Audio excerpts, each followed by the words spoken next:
Staying power is a superpower. There's something leadership teaches you over time that intensity can't teach you. Longevity forms you. It's one thing to be passionate for a season. It's another thing to stay faithful through seasons, through change, pressure, and slow progress. Some people are very powerful for 3 weeks.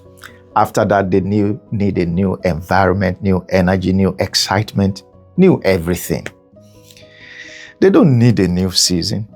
They need a new streak. Because what makes leaders last is not hype, it's consistency. Consistency is unglamorous, but it's powerful.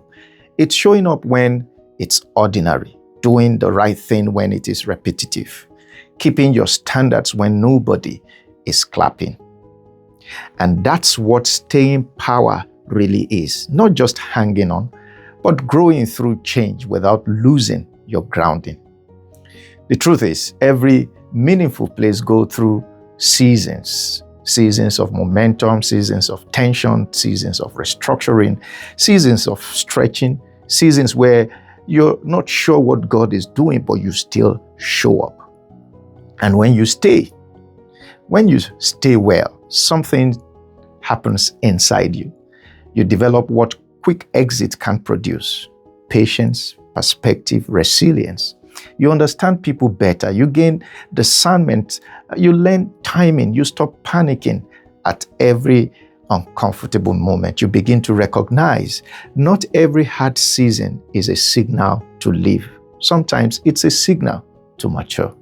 Now, staying power doesn't mean you ignore problems or tolerate dysfunction. Not at all. Staying power means you don't make major decisions from minor emotions. You don't confuse I'm uncomfortable with it's time to quit. You don't run every time work requires endurance, because some of the deepest formation happens when you keep doing the right thing, even when it's not exciting, even when it's not fast, even when it's not immediately rewarding. Spiritually, this is long obedience, the kind that produces maturity, the kind that forms leaders who are steady, not sensational. Here's a quiet truth.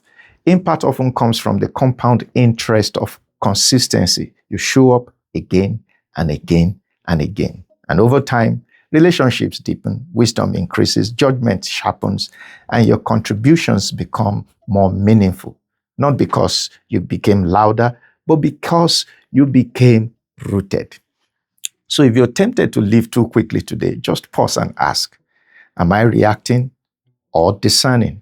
Am I tired or truly led? Is this a season to endure, adjust, and grow, a season to move? Because depth is often formed where consistency is practiced. See you tomorrow.